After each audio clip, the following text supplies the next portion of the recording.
Nous sommes de retour en direct dans cette édition du 26 avril 2024 du live de TV Finance. Je vous remercie beaucoup si vous nous rejoignez à l'instant et je vous remercie évidemment beaucoup pour votre fidélité. Désormais, il est l'heure, comme convenu, comme annoncé, de retrouver Antoine Quesada. Bonjour Antoine.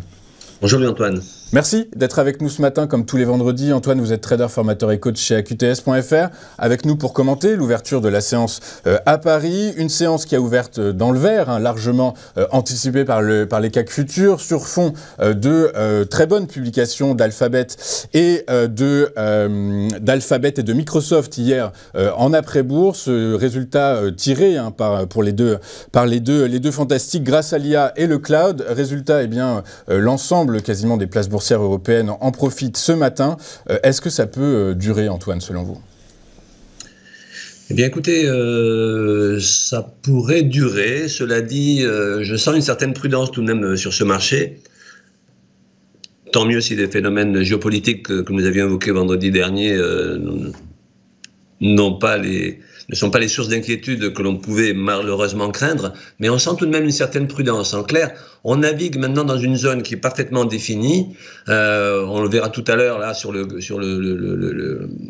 l'indice sur le journalier. Bon là, l'hebdomadaire, on le passe très rapidement. Il n'y a pas de gros changements. On est toujours bien orienté d'un point de vue moyen-long terme. Ça, il n'y a pas de doute. Je dirais que tant que les 7885 points tiennent, il n'y aura pas de raison de s'inquiéter outre mesure. On va passer donc rapidement sur le journalier. Voilà le journalier. Donc la journée d'hier a été assez révélatrice. D'ailleurs, ces 2-3 dernières journées, puisque on a buté une fois de plus, j'allais dire, sur cette fameuse ligne horizontale en orange qui est là tracée depuis, vous vous souvenez, depuis plusieurs semaines, ce qui est la zone des 8101 points, 8100 pour faire simple. Cette zone, je dirais qu'il faudrait qu'on ne tarde pas trop à la refranchir à la hausse et surtout à se stabiliser au-dessus, car je crains que les inquiétudes, en tout cas que les incertitudes du marché, puisque bon, hier, effectivement, il était normal que le marché soit très très prudent en attente de certaines publications, et vous l'avez évoqué tout à l'heure, on ne prend pas trop de risques avant des publications majeures, donc on sentait une prudence tout à fait légitime, mais je dirais que cette latéralisation, et là c'est moi qui volontairement utilise ce terme, Louis-Antoine, cette phase qui déjà dure depuis plusieurs semaines entre les deux bornes que j'ai parfaitement identifiées ici, qui encore une fois sont tracées depuis plusieurs semaines, les 8101 dont je viens de vous parler, et puis la ligne en rouge ici, horizontale, sous les cours, qui passe sur les 7950 points, qui n'était autre que l'objectif théorique du double sommet dont je vous ai parlé à plusieurs reprises, que l'on voit ici sur le CAC, qui était lui-même un petit peu boosté à la baisse par une divergence baissière, mais pas de grande puissance, je dirais. Donc cette zone-là, parfaitement identifiée, donc sur laquelle on a rebondi hier, finalement, hier en fin de séance, puisque la séance a été assez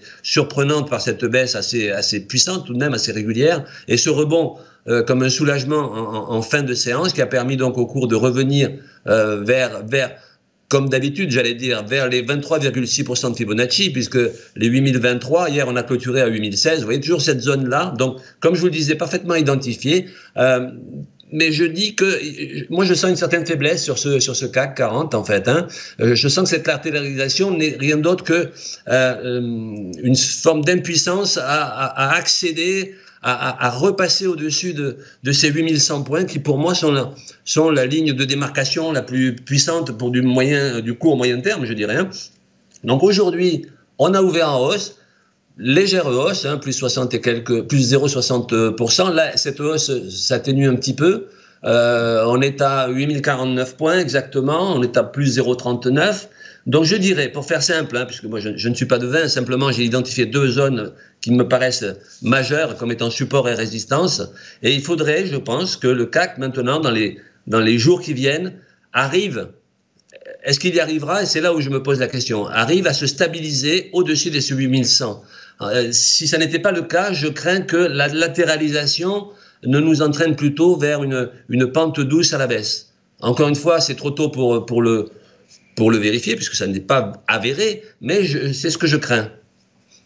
Ok, donc pour aujourd'hui, on verra si effectivement, alors cette expression, un CAC impuissant à franchir ce seuil que vous avez identifié, effectivement, on va voir. Alors la journée d'aujourd'hui s'annonce évidemment moins marquée en publication trimestrielle. Il y a quand même Total qui a publié ce matin, qui pourrait éventuellement être un catalyseur, un pourvoyeur de performance à la hausse pour l'indice phare parisien. Mais ceci étant, on comprend que le CAC 40 est entré dans une période de latéralisation et que, comme on l'a vu hier, vous l'avez bien noté, la macroéconomie semble de nouveau reprendre le pas sur la micro, et donc du coup, par la force des choses, le doute qui s'est installé avant cette ouverture de saison des résultats trimestriels qui envahissait à l'époque l'esprit des investisseurs, semble de nouveau les envahir de nouveau. Merci beaucoup Antoine d'être avec nous, d'avoir été avec nous aujourd'hui, d'être avec nous tous les vendredis matins. Je rappelle que vous êtes trader, formateur et coach chez AQTS.fr, et c'est un plaisir de vous retrouver de façon hebdomadaire.